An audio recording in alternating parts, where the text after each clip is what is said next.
When Jesus said, "It is finished," malaya ka na. Pinalaya na tayo ng Panginoon. Amen po?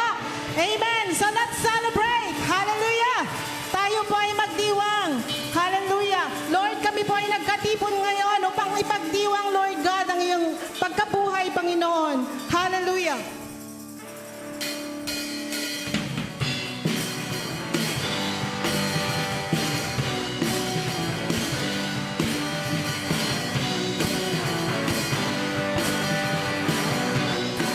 Amen. Kami ay nagkatipon sa ngalan mo, Panginoon. Ang lahat ay nagdiriwang. Ako'y kasiling ngayon. Umulan ng pag-asa. Kami ay nagkakaisa. Ng aming katayuan, inibig mo na lubusan. Sabay-sabay, sabay-sabay, nagkagalaw sa indak ng papuring ito. Sabay-sabay, sabay-sabay, nagkagalaw sa sayaw at papuri sa'yo. Kamanghang pag-ibig, hampas langit sa amin. Tumumbos, di ka dapat pagpalain, ngunit amen. Ang pag-ibig, lampas langit kami, minahal mong lubos, aming Minamahal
Hallelujah, lambas langit ang pag-ibig mo sa amin. Hindi man kami karapat-dapat dakilang Diyos, pero kami po ay minahal mo. Hallelujah. Hallelujah, Jesus. Oh, we worship you, Lord. Hallelujah. Panginoon, minsan po, pakiramdam namin, wala ka. But the truth, hindi niyo po kami iniwan. Hindi niyo kami minsan pinabayaan, Lord God. Lagi kang nandyan, Panginoon, kasama ka namin. Akala namin, Panginoon, minsan hindi ka gumagawa sa buhay namin. Pero ang totoo, Panginoon, lagi kang nandyan. Hindi ka nagkulang kailanman. Hallelujah. Kaya ko pang ibigay ang lahat. Kung sa sarili, hindi nasahan. Kahirapang kulang, di kayang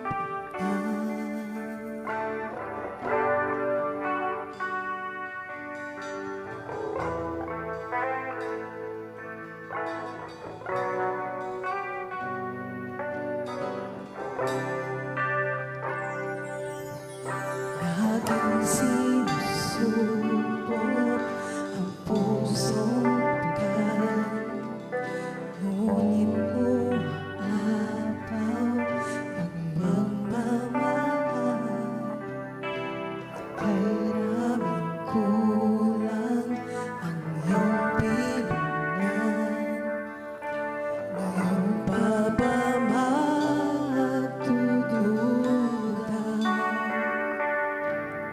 Katapatan mo ay sapat na. Ramdam ka sa lihim ng hangin, tanaw ka sa bilyong mga tala, liwanag ng buwan.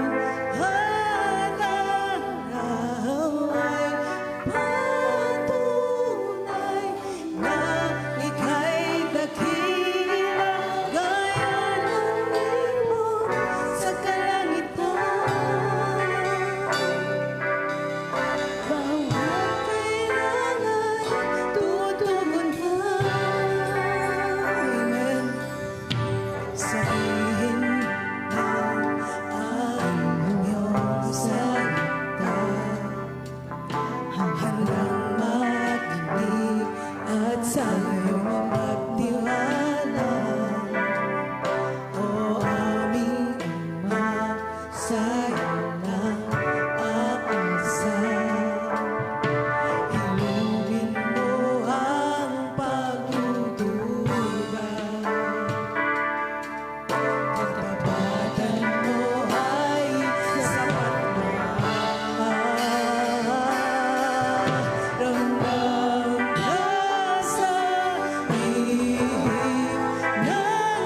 Ikaw ang tanging kailangan.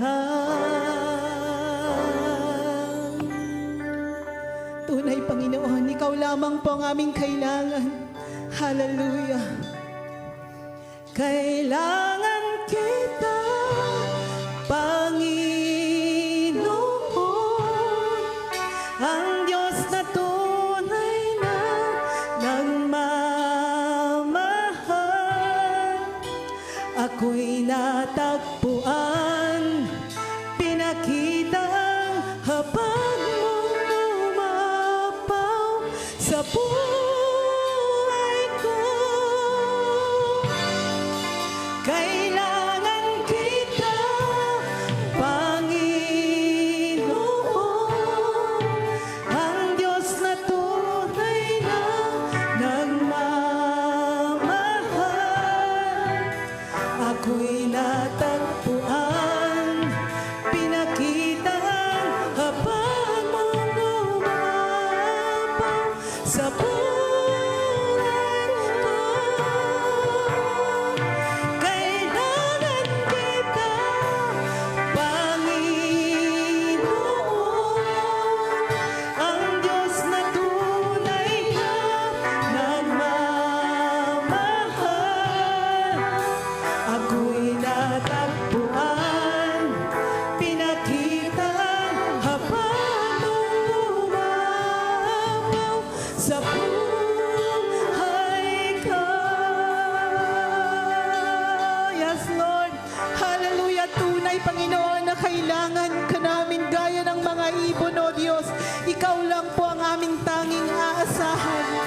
Purihin ka, Panginoon. Salamat po sa iyong dakilang biyaya, sa iyong habag, Panginoon, sa pag-ibig mong nag-uumapaw. Hallelujah. Kailangan ka namin.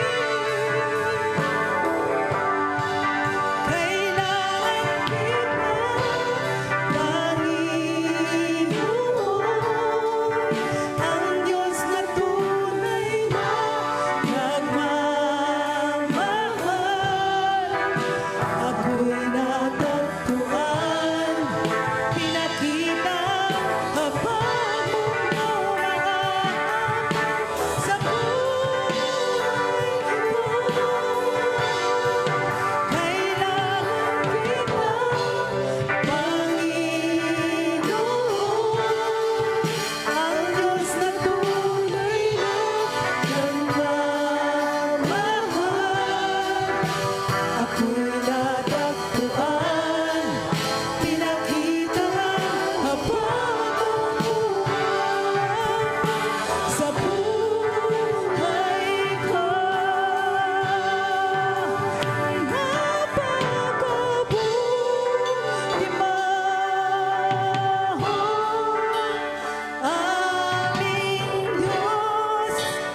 napakabuti mo, Diyos. Di ka nang mabago kailan. Purihin ka, Panginoon. Napakabuti mo, Diyos. Hallelujah.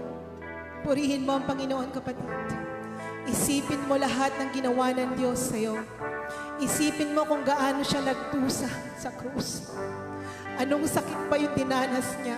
At anong sakit yung dinadanas mo ngayon? Maitutumbas mo ba sa dinanas ng Panginoon? Di ba hindi? Hallelujah. Oh, Jesus, salamat, Panginoon, sa kabutihan mo. Salamat, Panginoon. Tunay na mabuti ka. Hindi mo kami iniwan, never ka nagkulang sa amin, Panginoon. Minsan pa po, awitin po natin.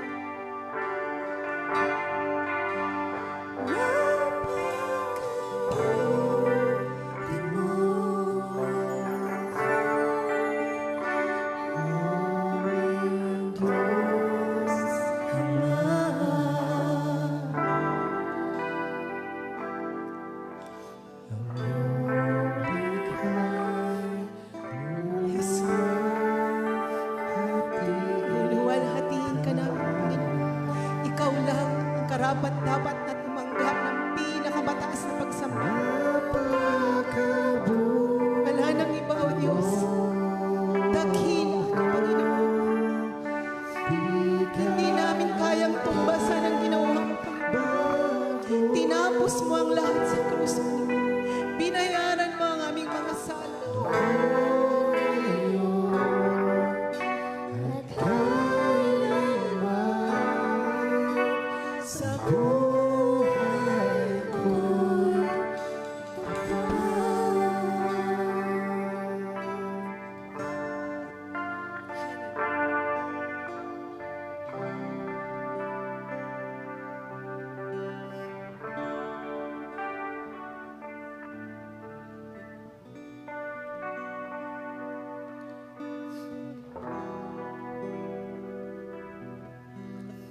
Aming Jesus. Good morning po sa bawat isa. Isang mapagpalang umaga po at tayo po ay nagdiriwang.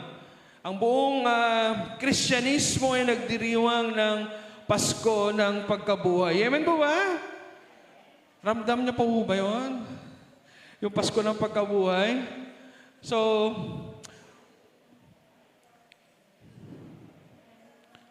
bago po tayo dumako sa communion sa umagang ito, tayo po muna ay sandaling mag-aral ng salita ng ating Panginoon. Ano po? Yun nga po, tayo po ay nagdiriwang ng Pasko ng Pagkabuhay. Ramdam niyo po ba, o nakikita niyo po ba, o nararamdaman niyo po ba yung essence ng Pasko ng Pagkabuhay? Yung epekto, o ano po ba ang relevance ng Pasko ng Pagkabuhay sa atin, sa ating mga personal na pamumuhay? Pag sinabing relevance, ano yung kaugnayan pa ba nito sa atin? Meron pa bang epekto? Kasi sa mga panahon po ngayon, ang Pasko ng Pagkabuhay masyado ng commercialize. Di ba? Yung iba, kailangan pag Pasko ng Pagkabuhay, outing. I remember nung nagtuturo ako sa Naik, pag ganitong panahon, Pasko ng Pagkabuhay sa itong linggo, yung biyahe namin, napakahaba. Kasi sa Naik po, madaming beach. Kaya yung traffic po dyan, pag ganitong mga panahon, ay talaga naman, ubod ng haba. Ewan ko lang ngayon, kasi mahal yung gasolina, baka wala na nagbiyahe. Pero usually, sa tagal lang pagtuturo ko sa Naik, ganitong panahon talaga, ine-expect namin, bago kami makarating sa simbahan natin sa Naik, aabutin kami ng mga 3 oras. Kasi ilang beach po yung dadaanan doon at talagang pila. At makikita natin, mararamdaman natin, talagang ang Pasko ng Pagkabuhay para sa ilan sa atin ay talagang reunion. Wala lang pong problema doon. I mean, okay po yun. Yung mag-family bonding, mag-reunion. Wala pong problema dyan. Mag-swimming, maghapon, hanggang sa maging maitim.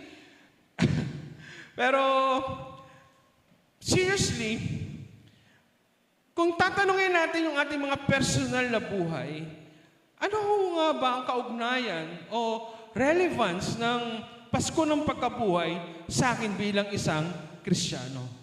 Ito po ba'y lilipas na lang after mag-swimming, after maligo? Wala na. Yung iba, mabait lang during Holy Week. Yung iba, maraming maka-Diyos pag Holy Week. Pero actually, hindi na rin eh. Nung may nagparada doon sa amin, nanonood kami mag-ama, habang nagpaparada, may kapit na tanduay. Ewan ko kung nakita niyo yun. Isang babae, nakita ko siya eh, isang babae may kapit na tanduay at merong isang kapit na baso na may yelo. Parang ang sarap inumin eh. Malamig eh. Pero sabi ko, ganito ba to? Sabi ko, dati hindi naman ganon. Pag Holy Week, actually, nung mga kabataan ko, pag Holy Week, walang bukas sa tindahan. Di ba? I mean, naranasan namin yan, lalo pag nag-retreat ang church natin, pag pumupunta sa Liliw, Laguna, pag Holy Week, lalo Biyernes Santo, wala ka mabibilan. Pero ngayon, modern na. Wala na nagsasarado. Actually, hindi mo na nga problema yung pagkain during Holy Week. Kasi nga, pero yun nga, napapansin ko, parang yung epekto ng Holy Week, lalo na ang Pasko ng Pagkabuhay, hindi na nakikita talaga sa tao. Pero ang mas nakakalungkot, kapag ang isang Kristiyano ay hindi na rin nakikita sa kanya ang essence ng Pasko ng Pagkabuhay. Maiintindihan mo ba yung mga tao na hindi malapit sa Diyos? Pero ang mas nakakalungkot nga ay makita mo ang isang tao na may relasyon sa Diyos, isang Kristiyano, pero hindi nakikita o hindi kinakikitaan ng Pasko ng Pagkabuhay sa Kanya. Kasi mahalaga po makita natin ito at maramdaman natin yung essence, yung connection, yung impact sa atin ng muling pagkabuhay ni Kristo. Hindi lang siya kasi one week celebration eh. Hindi lang siya one week na pagbabago. Hindi lang siya basta ganun-ganun lang at pagkatapos babalik ka na sa dati mong pagkatao. Maiintindihan mo pa yan sa isang tao na walang relasyon sa Diyos. Pero tayo mga Kristiyano, mahalaga na nakikita sa atin yung epekto ng Resurrection Sunday. Ewan po ba? May epekto pa ho ba sa atin? Kasi ito po yung problema ni Pablo sa mga taga-Korinto. Kung may Bible po kayo, tingnan natin yan sa 1 Corinthians chapter 15, actually buong chapter ng 15. Pero we will try to focus on 14. Kung mababasa niyo po yan, meron pa tayo sa screen.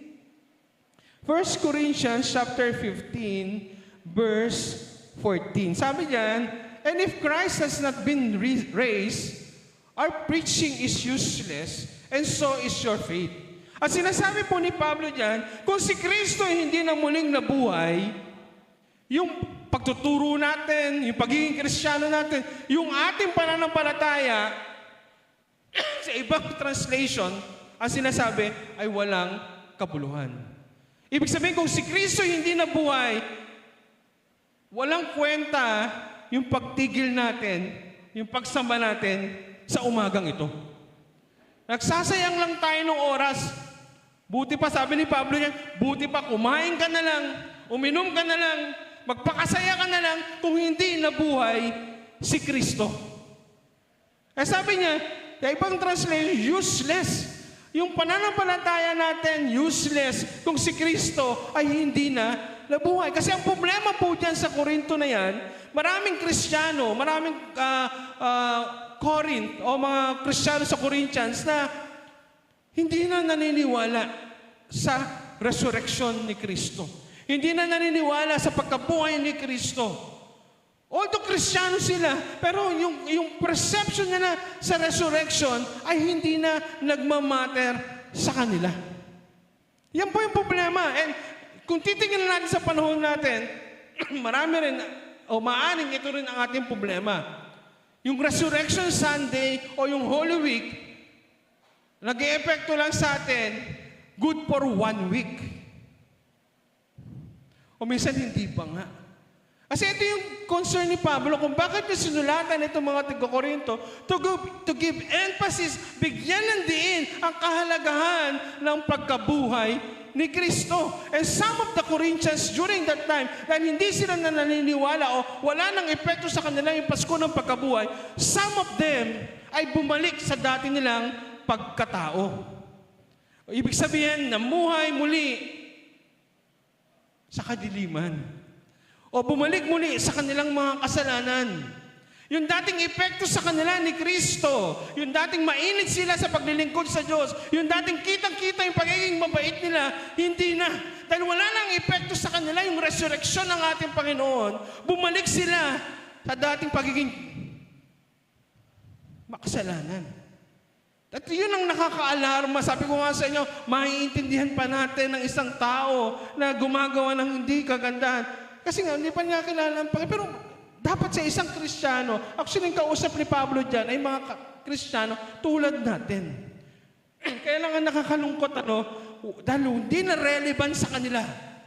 Yung Pasko ng pagkabuhay, bumalik sila sa dati nilang gawin. Makikita niyo sa buong chapter 15, kung babasahin niyo po yan, sa magandang baba ng chapter 15, makikita niyo nabuhay sila sa dati nilang kasalanan. Makikita niyo yan sa, mamaya, dadaanan natin yun kung saan, actually, chapter 15, verse 32 to 32, bumalik sila sa dati nilang pagkakasala. They keep on sinning kasi nga, hindi nila o wala nang epekto sa kanila ang resurrection. Hari nawa sa atin na mga nasa loob ng simbahan, tayong mga Kristiyano, na hari nawa, yung epekto ng resurrection ng Diyos, ay hindi lang good for 1 week o hindi lang for today. Una, kung bakit napakahalaga ng Pasko ng pagkabuhay, kasi ang Pasko ng pagkabuhay, ito nga po, ang Pasko ng pagkabuhay ay nagpapatatag ng ating pananampalataya. Dahil si Kristo ay nabuhay na muli. Actually, kung babasahin niyo yung verse 1 ng chapter 15, makikita niyo doon kung paano nilatag ni Pablo yung mga saksi sa resurrection ng ating Panginoon. Una, yung mga disipulo. Sumunod yung 500. Mababasa niyo sa chapter 1. Nilatag ni Pablo yung ebidensya na si Kristo ay muling nabuhay. Mula sa disipulo, sumunod yung 50, sumunod yung 500, sumunod si Paul na hindi niya nakasama si Kristo. Imagine si Paul po, by the way, ay wala siyang personal na connection, hindi niya personal na nakita si Kristo. Pero sinabi ni Paul sa kanya, na ang Diyos ay nagbigay sa kanya ng pabor, na binigyan siya ng pagkakataon para masaksihan niya at makita niya si Kristo. Mapapasin niyo yung natanggal yung kanyang mata, nabulag, at yung pagkadilat niya, nakita niya si Kristo. It's an evidence. Kasi ang isang requirements para ikaw yung maging apostol ng Diyos, ay kailangan ikaw ay eyewitness. Para tawagin kang Apostle Lawrence, kailangan nakita mo physical si Kristo. Kaya hindi ka pwedeng tawaging apostle kung hindi mo nakita si Kristo. Kasi Paul ay naging qualified na maging apostles o maging apostol niya ang Panginoon. Kasi kahit hindi niya nakasama physical si Kristo, kasi namatay na nga, Pero nung nakita niya si Kristo, nagpakita sa kanya ang Panginoong Kristo. That's why siya ay kwalipikadong maging apostol ng ating Panginoon, At that's why makita natin kung paano nilatag ni Pablo na, teka, huwag niyong kalimutan na si Kristo ay muling nabuhay. Ito ang ebidensya. Ito, sunod-sunod niya pinakita in chapter 15 onward. Makikita niyo kung paano niya nilatag para bumalik yung kanilang pananaw patungkol sa resurrection ng ating Panginoon. That's why, ang pananampalataya, ang Pasko ng pagkabuhay, nagtutulak ito sa atin upang patatagin ang ating pananampalataya. Tulad ng ating binasa kanina sa 15:14, na walang kabuluhan ng ating pananampalataya kung hindi muling nabuhay si Kristo. Ibig sabihin, sabi ko nga, sayang yung pagtuturo, sayang yung pag-stay natin dito kung hindi muling nabuhay ang ating Panginoong Jesucristo. Pinapatatag nito ang ating pananampalataya. Para kay Pablo, ang resurrection ng ating Panginoon, ito yung kanyang pinaniniwalaan. Yung muling pagkabuhay ni Kristo, yun ang kanyang pinaniniwalaan, yun ang kanyang itinuturo, yun ang nagbibigay sa kanya ng pag-asa at yun ang kanyang identity bilang isang Kristiyano. That's why kung hindi nabuhay si Kristo, after 3 days, wala. Kaya sabi niya, walang kwenta ang kanyang pagiging apostol. Mahalaga na maintindihan natin ito, mga kapatid. Sorry po. Sorry. Yung alikabok kumakas na lang muna. Yan. Ayun na lang po. Medyo may allergic rhinitis. Thank you po. Yun nga po, na para kay Pablo, napakahalaga ng resurrection. Na para sa kanya, hindi siya mabubuhay, hindi siya makakapagpatuloy sa kanyang pananampalataya kung hindi nabuhay si Kristo. By the way, yun yung kaibahan natin sa ibang relihiyon. Si Gautama Buddha, o yung pinaka-founder ng Buddhist, namatay. Amen po ba? At hindi na siya muling nabuhay. Wala kayong makikitang ebidensya na si Gautama Buddha ay nabuhay. Even si Muhammad. Amen po ba? Ang propeta ng mga Islam. Namatay din ito. Pero walang ebidensya na siya ay muling nabuhay.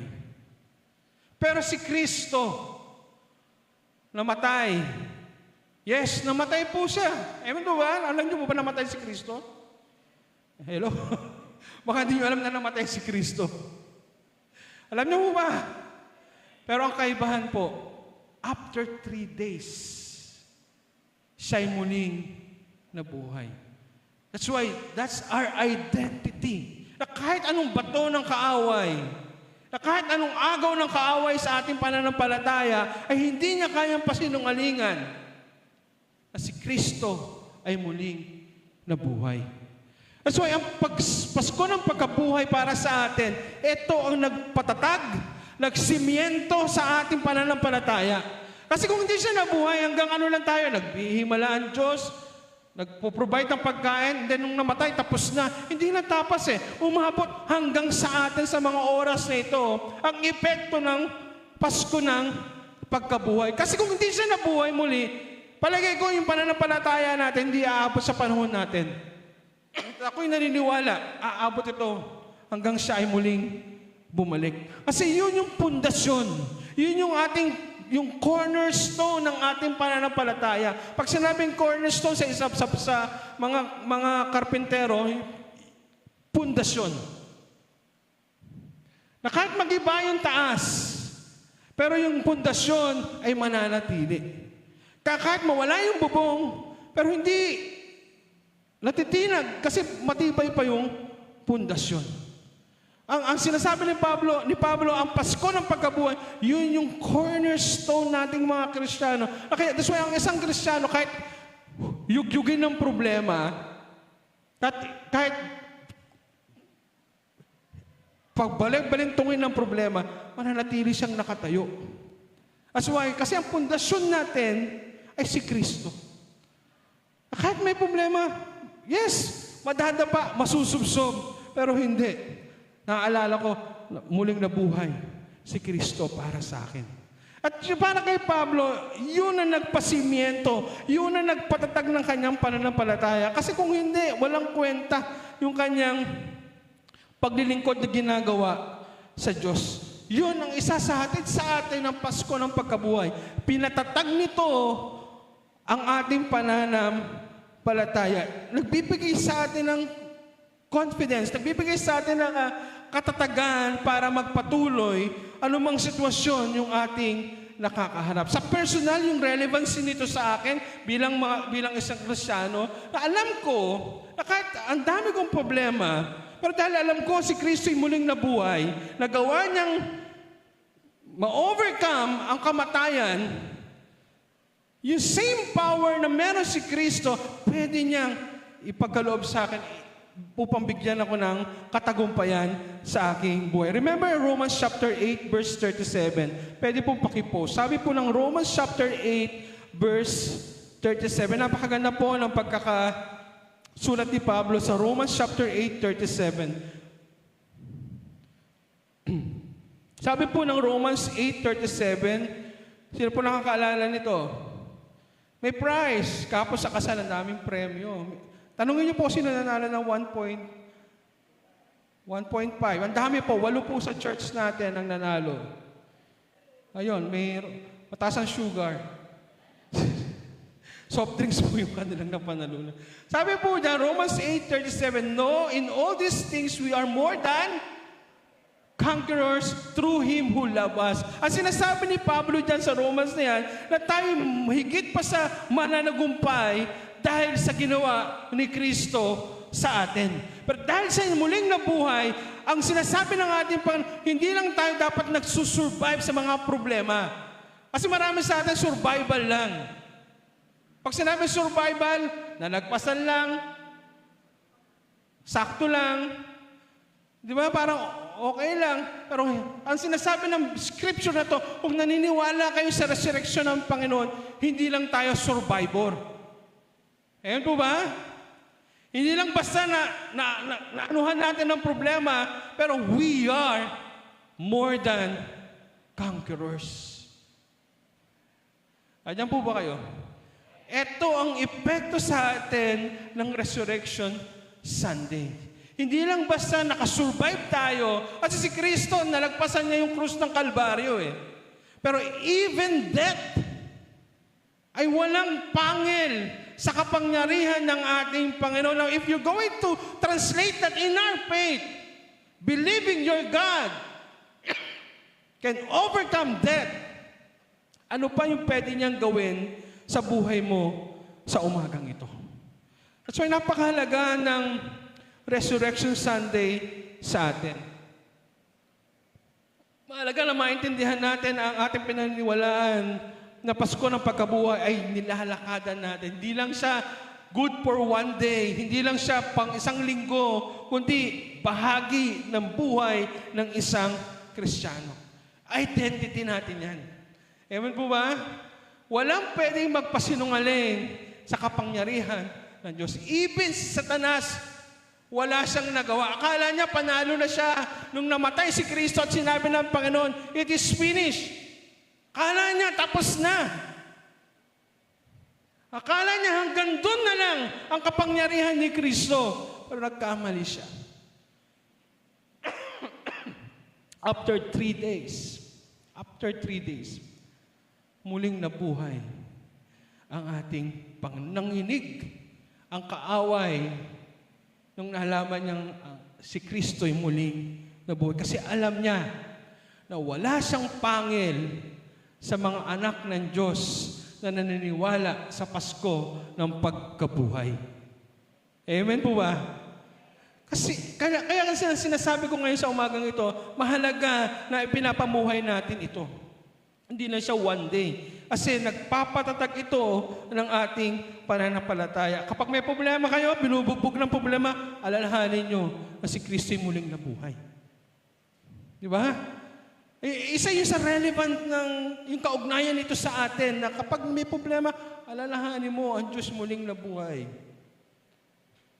Hindi ka iniwanan sa ere kasi pwede naman hindi na bumalik si Kristo eh. Dahil Diyos eh. Pero dahil gusto ng Panginoon na masimiento niya yung ating pananampalataya, siya yung muling bumalik. I remember, isang classic example nito ay si James o si Santiago. Di ba, doubting ano siya? Nagdududa siya lagi kung si Kristo yung muling nabuhay. Ano sabi niya kay si James nung bumalik siya? Tingnan mo yung palad ko, hawakan mo. Di ba? At siya yung naniwala. At mahalaga na tayo mga Kristiyano, kinakapitan natin itong pananampalatayang ito na si Kristo muling nabuhay. Pangalawang epekto sa atin o hatid sa atin ang Pasko ng pagkabuhay bukod sa pagpapatatag ng ating pananampalataya, pinapalalim nito ang diwa ng pagsamba.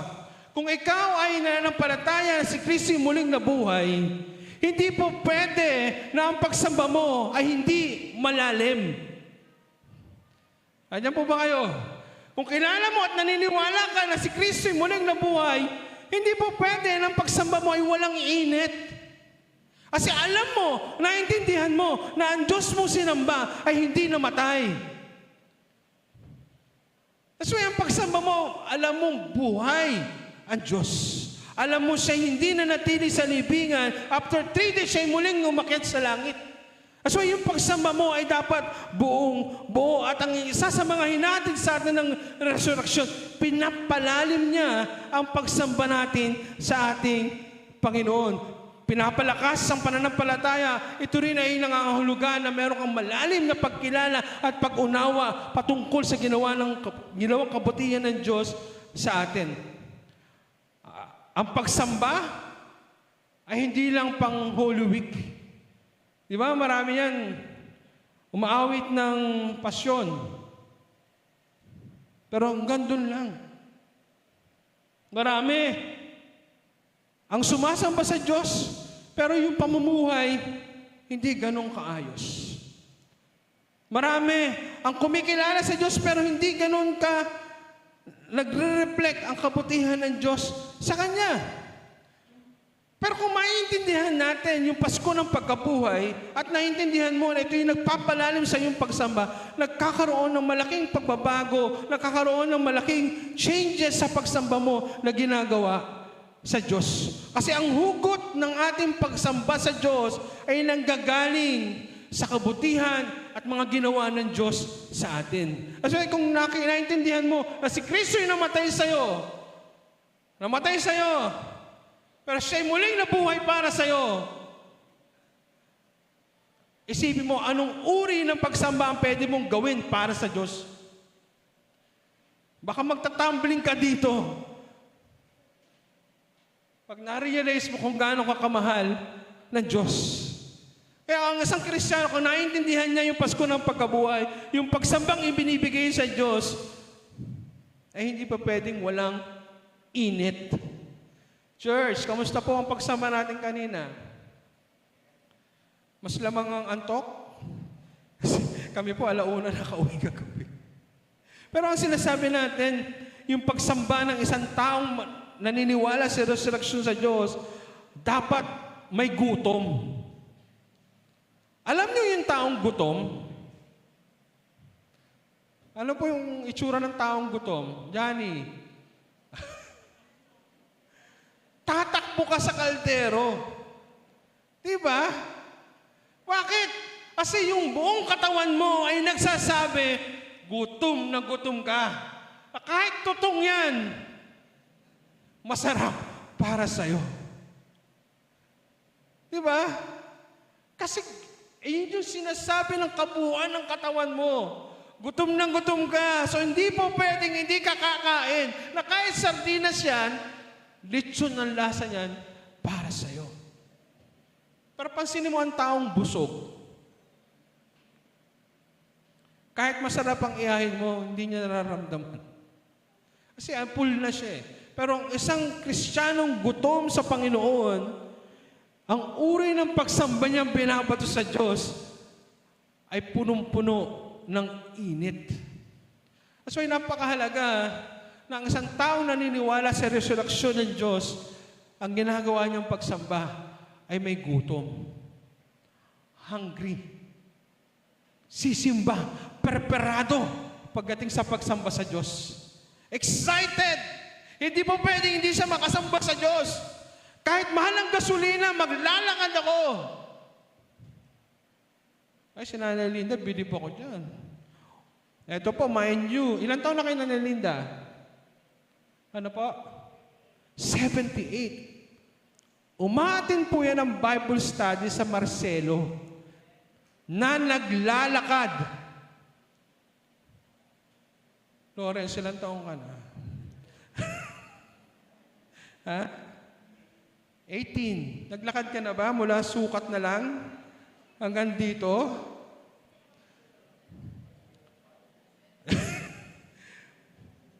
Pero si Nanay Linda, ako hindi ko nagawa yun eh. Imagine, kinukompare ko lang Nanay Linda, nabibless ako sa kanya, 70 plus. Pero nagkagawang umating ng Bible study kila Jazz na naglalakad. At akay-akay pa si Johnny. Sino pa kasama na Nanay Linda? May kapatid pang aka. Imagine that! Yun ang gutom sa pagsamba sa Diyos. Pero tayo na malalakas, nasa bahay, kumukuya-koy, habang gumagalaw yung mga daliri, as magla-like, Amen! Hanggang doon na kaya. Pero di ba, kung iisipin natin, si Kristo namatay para sa atin. At hindi lang namatay basta-basta, pinako sa krus.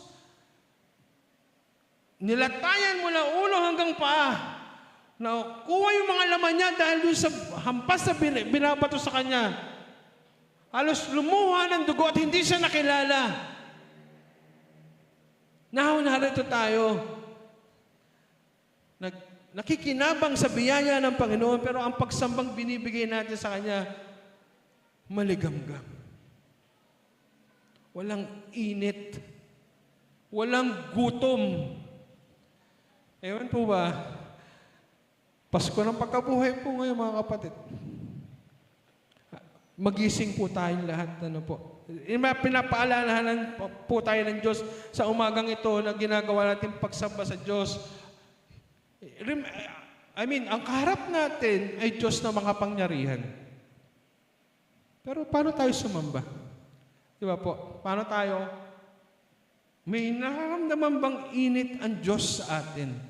May nararamdaman ba siyang gutom na pagsamba para sa atin? Dapat may lalim ang ating pagsamba. Hindi lang gutom, hindi lang uhaw, kundi may lalim. Hindi lang basta sumasamba ka na parang nasa hangin. Alam niyo po ba yun? Na sumasamba na parang wala lang, lutang. Pero sinasabi mong sumasamba sa Diyos, dapat may lalim. Alam niya yung kanyang ginagawa. Kung bakit siya tumataas ng kamay. Kasi alam niya ang kabutihan ng Diyos. Hindi lang siya basta tumataas ng kamay dahil ang lahat ay tumataas. May ganun sumasamba, ay tumaas sila ng kamay. Taas din siya. Ay pumapalakpak ang lahat. Palakpak din siya. Hindi. Ang isang lalim may lalim na pagsamba, naiintindihan niya kung bakit siya tumataas ng kamay, kung bakit siya pumapalakpak para sa Panginoon, kung bakit siya umiiyak para sa Diyos, kung bakit siya umaawit ng talagang buong puso, kasi naiintindihan niya ang kabutihan at kaluwalhatian ng Diyos. Yun ang may lalim na pagsamba. Hindi lang basta kumakalabit ng instrumento. Hindi lang basta umaawit dito. Kung bakit nila ginagawa itong mga bagay na ito? Dahil alam nila na nararapat sa Diyos ang pinakamainam na pagsamba. Because God deserves a highest praise. Kung naniniwala kayo sa resurrection ng Diyos, ang pagsambang ibinibigay nyo, kulang ang 3 oras na pagsamba. Hindi ka titigil ng pagsigaw sa Panginoon hanggat hindi ka pinapaos. Because God deserves a highest worship. Because siya ay muling nabuhay para sa atin. Pero sad to say, ang ibinibigay natin pagsamba ay hindi ganong kainit. Kamusta po tayo? Paskong Pasko ng pagkabuhay. Pangatlong hatid sa atin ang Pasko ng pagkabuhay, bukod sa pagpapatatag ng ating pananampalataya, pagpapalalim ng ating pagsamba sa Diyos, ito po, pinapalakas nito ang udyok ng pagbabago. Pag sinabing udyok, malalim na Tagalog, pero ang English translation niya ay desire, yung matinding pagnanais. Meron kang matinding pagnanais na magbago. As ang hatid ng Pasko ng pagkabuhay, hindi lang basta celebration, hindi lang basta pagkilala sa kabutihan ng Diyos, kundi ang isa sa mga hatid nito sa atin ay inuudyukan ka nito na magkaroon ng transformation. Isang pagbabago na hindi lang pinipilit, hindi pilit, kundi natural mong ginagawa ang isang pagbabago kasi alam mo, ang Diyos ay mabuti at nabuhay siya para sa iyo. Magkakarugtong po yan, pananampalataya, pagsamba. Kasi kung yung dalawa na yan hindi mo naintindihan, yung transformation, lalo mong hindi maintindihan. Totoo po, hindi natin kayang baguhin ang ating mga sarili. Amen po ba? May mga kapalpakan tayo sa buhay. May mga kagaspangan tayo mga ugali. Totoo po yan. Ang hirap talagang baguhin. Pero remember, si Kristo ay muling nabuhay. Amen po ba? Kaya walang imposible sa Diyos. Na kahit gaano kagaspang yung ating pag-uugali, na kahit gaano tayo kasama, pero remembering ang Diyos natin na buhay na muli mula sa patay. Wala nang pag-asa sa tingin natin mga tao, pagpatay-patay na. Kaya ito mga Korinto, yun ang kanilang tingin. Paano mabubuhay ang isang patay na? Sa literal na paningin ng isang tao, imposible. Totoo naman. Imposible magbago si Anaya. Imposible. Hindi kakayanin talaga. Pero dahil ang Diyos ay nabuhay, it keep us desire o matinding udyok para magbago. Hindi man natin kaya, pero alam ko, through Christ who strengthened me. Sabi ni Pablo sa Philippians, I can do all things through Christ who strengthened me. Dahil ang Diyos ay muling nabuhay, sapat na yun na malaman ko na darating yung time na ako ay magbabago, yung pamilya ko ay magbabago, yung asawa ko ay magbabago. Hindi dahil sa sarili namin lakas, hindi dahil sa sarili kong pangunawa, pero knowing ang Diyos ay muling nabuhay, sapat na yun magbibigay sa atin ng kapahingahan, kapayapaan, na alam ko darating yung time. The Lord, we're going to resurrect yung bagong Diyos, bagong Andy. Kasi nga, ang Diyos ay mabuti, ang Diyos ay may sapat na kapangyarihan. Alam, napakagandang isipin Ang Diyos natin hindi lang basta nagturo, hindi lang nag-perform ng himala. Isinagad niya ang pinakamataas na testimonya na hindi pwede pasulingan ng demonyo. Na even death, kamatayan na yung kinakaharap, pero nilagpasan ng Diyos. Ano ibig sabihin nito sa atin? At tayo mga anak ng Diyos ay huwag mawalan ng pag-asa. Kasi ang Diyos na sinamba natin ay Diyos na buhay, hindi na natiling patay. That's why nag-uudyok ito sa atin ng matinding pagnanais na magbago. Amen po ba? Kaya huwag kayong mainip kung wala pa kayong pagbabagong nakikita. Kasi hindi kayo ang magpapabago. Ang Diyos ang magpapabago. Ang kailangan lang natin ay pangkapitan na ang Diyos ay muling nabuhay. Yun lang ang tingnan mo. Kasi kung titingnan mo siya, kung titingnan mo yung sarili mo, matidismaya ka Kasi punong-puno tayo ng limitations. Punong-puno tayo ng kahinaan. Punong-puno tayo ng boundaries. Pero knowing your God ay lumagpas sa kamatayan. Sapat na yon na maintindihan natin na merong magandang hatid ang Diyos sa atin. Kaya sabi ni Pablo sa bandang huli ng